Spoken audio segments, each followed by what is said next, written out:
Hi everyone, welcome back to my channel. ಇವತ್ತು ಒಂದು salad ರೆಸಿಪಿಯನ್ನು share ಮಾಡ್ತಾ ಇದ್ದೀನಿ. ಕೀನ್ವಾ ಸೀಡ್ಸಿಂದ ಸಲಾಡ್ಸ್ ಮಾಡೋದಕ್ಕಂತ ತೋರಿಸ್ಕೊಡ್ತಾ ಇದ್ದೀನಿ. ಇಲ್ಲಿ ಮೊದಲಿಗೆ ನಾನು 1 ಕಪ್ ಆಗುವಷ್ಟು ಕೀನ್ವಾ ಸೀಡ್ಸನ್ನು ತೊಗೊಂಡಿದ್ದೀನಿ. ಇದು ತುಂಬಾ ಹೆಲ್ದಿಗೆ ತುಂಬಾ ಒಳ್ಳೆಯದು. ಹಾಗೆ ಇದನ್ನು ಚೆನ್ನಾಗಿ ವಾಶ್ ಮಾಡ್ಕೋಬೇಕು. ಇದ್ರ ಮೇಲೆ ಒಂದು ಕೋಟ್ ಇರುತ್ತೆ, ಆ ಕೋಟ್ ತುಂಬಾ ಕಹಿಯಾಗಿ ಬರುತ್ತೆ. ಅದರಿಂದ ಇದನ್ನು ಚೆನ್ನಾಗಿ ವಾಶ್ ಮಾಡ್ಕೊಳ್ಳಿ. 1-2 ಸಲ ವಾಶ್ ಮಾಡಿ ಚೆನ್ನಾಗಿ ವಾಶ್ ಮಾಡಿ ಸೈಡ್ಗೆ ಇಟ್ಕೊಳ್ಳಿ. ಚೆನ್ನಾಗಿ ವಾಶ್ ಆಗಿದೆ. ಇವಾಗ ಇದಕ್ಕೆ 1 ಕಪ್ ಕೀನ್ವಾ ಸೀಡ್ಸ್ಗೆ 2 ಲೋಟ ನೀರನ್ನು ಹಾಕಿಬಿಟ್ಟು ಗ್ಯಾಸ್ ಮೇಲೆ ಇಟ್ಕೊಂಡಿದ್ದೀನಿ. ಫ್ಲೇಮ್ ಬಂದು ಲೋವಲ್ಲೇ ಇಟ್ಕೊಂಡು ಇದನ್ನು ಬೇಯಿಸ್ಕೊಳ್ತಾ ಇದ್ದೇನೆ.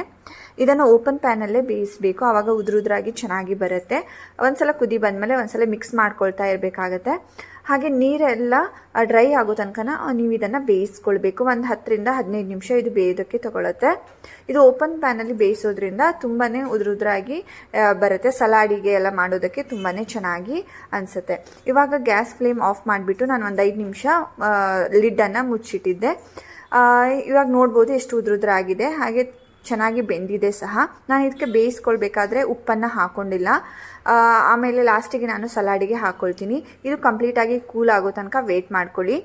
ಇವಾಗ ಇದು ಕಂಪ್ಲೀಟಾಗಿ ಕೂಲ್ ಆಗಿದೆ. ಇದಕ್ಕೆ ನಿಮಗೆ ಬೇಕಾಗಿರುವಂತಹ ವೆಜಿಟೇಬಲ್ಸ್ನ ನೀವು ಹಾಕ್ಕೋಬೋದು. ನಾನಿಲ್ಲಿ ಪರ್ಪಲ್ ಕ್ಯಾಬೇಜ್ ಹಾಕಿದ್ದೀನಿ, ಈರುಳ್ಳಿ, ಟೊಮೆಟೊ, ಕ್ಯಾರೆಟ್ ಹಾಗೆ ಕುಕುಂಬರನ್ನು ಹಾಕ್ಕೊಂಡು, ಸ್ವಲ್ಪ ಮೊಳಕೆ ಬಂದ ಹೆಸರು ಕಾಳನ್ನು ಹಾಕ್ಕೊಂಡು, ಸ್ವಲ್ಪ ಬ್ಲೂಬೆರೀಸನ್ನು ಹಾಕ್ಕೊಂಡು, ಸ್ವಲ್ಪ ಉಪ್ಪು ಹಾಗೆ ಲಿಂಬೆಹಣ್ಣಿನ ರಸ, ಪೆಪ್ಪರ್ ಪೌಡರನ್ನು ಹಾಕ್ಕೊಂಡು ಚೆನ್ನಾಗಿ ಮಿಕ್ಸ್ ಮಾಡ್ಕೊಳ್ತಾ ಇದ್ದೇನೆ.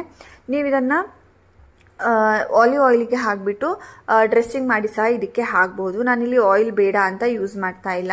ಇದೆಲ್ಲ ಚೆನ್ನಾಗಿ ಮಿಕ್ಸ್ ಮಾಡಿದ್ಮೇಲೆ ನೀವು ಇದನ್ನು ಸರ್ವ್ ಮಾಡ್ಬೋದು. ಇದು ತುಂಬಾ ಟೇಸ್ಟಿ ಅನಿಸುತ್ತೆ. ಹಾಗೆ ವೆಯ್ಟ್ ಲಾಸ್ ಮಾಡುವವರಿಗೆ ಇದು ತುಂಬಾ ಹೆಲ್ಪ್ ಆಗುತ್ತೆ. Thank you for watching. Please subscribe to my channel. Thank you.